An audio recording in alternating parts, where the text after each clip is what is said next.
The Anaheim Ducks make a big important signing. No, not that one. No, not that one either. No, not that one either. We'll talk about it on this episode of Locked On Anaheim Ducks. You're Locked On Ducks, your daily podcast on the Anaheim Ducks, part of the Locked On Podcast Network, your team every day.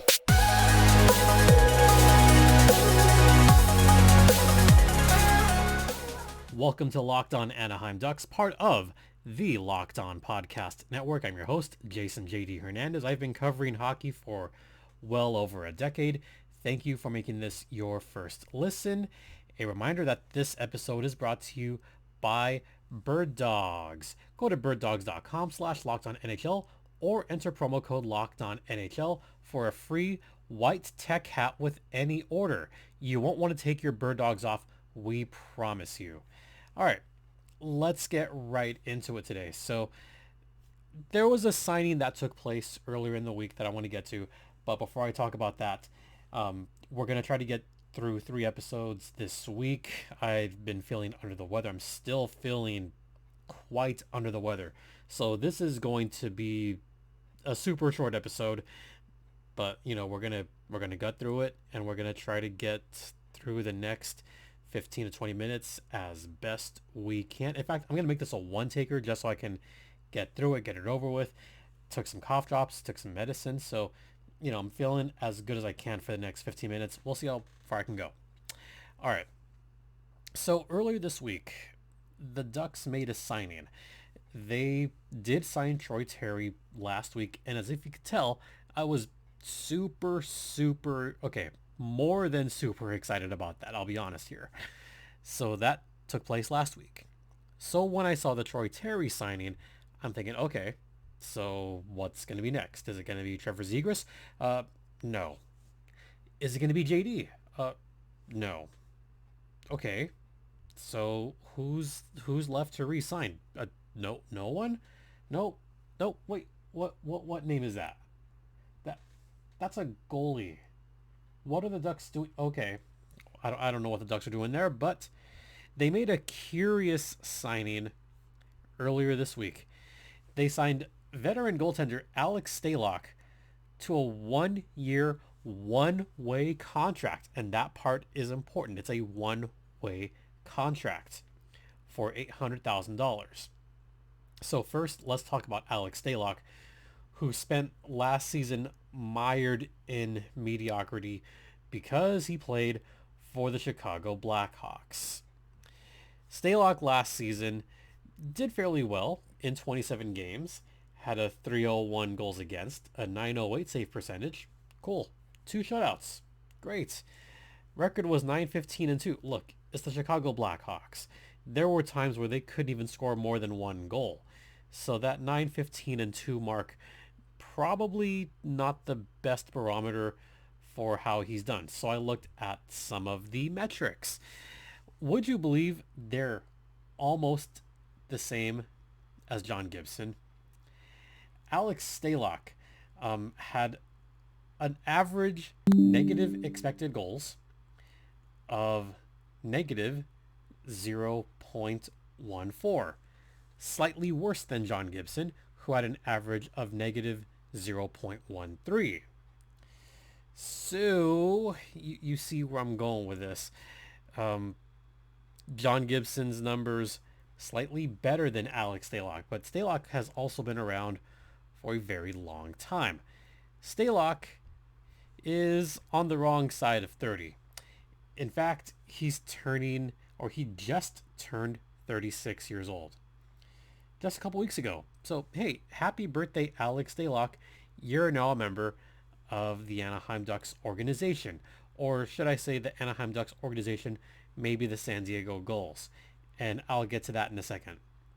But Alex Stalock has spent a plethora of seasons strewn across the NHL and the AHL. So let's talk about the NHL side first. He spent a lot of time with the San Jose Sharks, with the Minnesota Wild. In fact, he had a couple pretty solid seasons in Minnesota. In 2018, He went 10-10-4 with a 910 save percentage as a backup, 285 goals against, and even had a playoff game. Then in 2020, that kind of weird 2020 season, he was starting to get more starts. 910 save percentage, 267 goals against. A marked improvement, 20-11-4. Even played 4 playoff games where he didn't fare as well. 1-3 in the playoffs, eliminated fairly early. So that was kind of a weird time, that weird bubble. With the San Jose Sharks, he had some good times. I mean, he was the backup for the Sharks for a couple of years there. 2014, probably his best season, 932 save percentage, but this was 9 seasons ago. So that's how long it was. Now, the last couple seasons have been spent mostly, or before this year, it was mostly in the American Hockey League. And this is someone that I've seen up close. He played with the Worcester Sharks from 2010 to 2013. And he did fairly well in Worcester. Got around a 909 save percentage. Cool. Then had a couple of games with the Marlies, a couple of games with the Barracuda, and then spent an entire season with the Iowa Wild, where he was 23-7-12 with a 228 goals against and a 926 save percentage. It's pretty good, actually. And he did lead the AHL in wins with 39 wins all the way back in 2010. He was an AHL All-Star that season. He made the rookie team. He made a tremendous splash all the way back in 2010. It was thought that he was going to be one of the Sharks' centerpieces in goal for a while. And then things just kind of happened as they sometimes do. Last season, he had a dozen games with the Barracuda and a half dozen with the Bakersfield Condors. Did we see him play? Well, we didn't see him play against San Diego this season. Didn't see that. Also didn't see him play against Coachella Valley. I saw him play against the Reign, for what it's worth. A couple of games with the Ontario Reign, one of which I happened to be present for. And, he didn't look good in that game. In fact, the Reign pulverized him in that game that I saw. 6 goals allowed. Ugh, not good. So Stalock is definitely on he's at the end of his career. Let's be real here. But it's nice that the Ducks are giving him a chance to just have probably one final season in the National Hockey League. Again, a one-way contract. I would expect him to have the majority of his time in the National Hockey League, which means there's going to be some shuffling going around as far as goaltending is concerned. And I'll talk about that after this brief first intermission, so stay locked in. And now let's talk about Birddogs. All right, folks.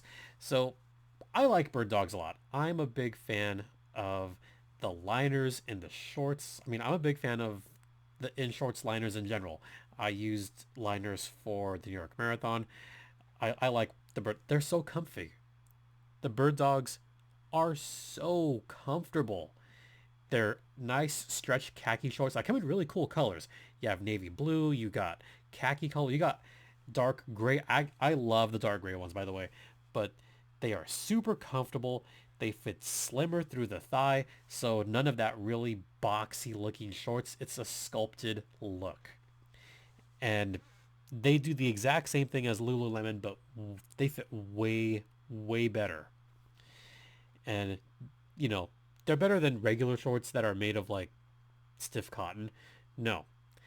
These are a cloud knit fabric that looks just like khaki but stretches so you get a way slimmer fit without having to sacrifice movement. And I will say I wore the Birddogs shorts playing Dodgeball. Yeah, that's exactly what you think it is. And you know what? James Holzhauer approved as well. So, if you want to try some Birddogs for yourself, go to birddogs.com/lockedonnhl or enter promo code LOCKEDONNHL for a free white tech hat with your order. That's birddogs.com/lockedonnhl or promo code locked on NHL for a free white tech hat. You won't want to take your bird dogs off, we promise you. All right, so we're going to continue on here. Like I said, this is going to be a one take if I can help it. But we've got to talk about what this means for the rest of the goaltending.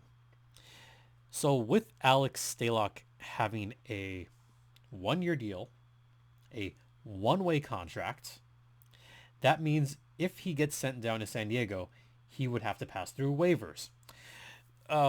The Ducks do have a goalie in their system that is waivers exempt for one more year.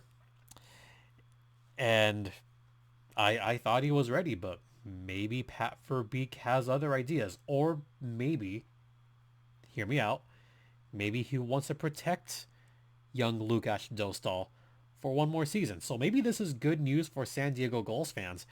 And frankly, this might give Dostal a little bit more confidence because, look, San Diego cannot possibly be any worse than they were last season. San Diego was by far the worst team in the American Hockey League. And it's really unfair to Dostal because I thought, analytically, he had a pretty decent season. He saved their butts a few times. If it wasn't for Lukas Dostal, who knows how many losses the San Diego Gulls would have had. So what this does is this likely keeps Lukas Dostal down in the A for another season.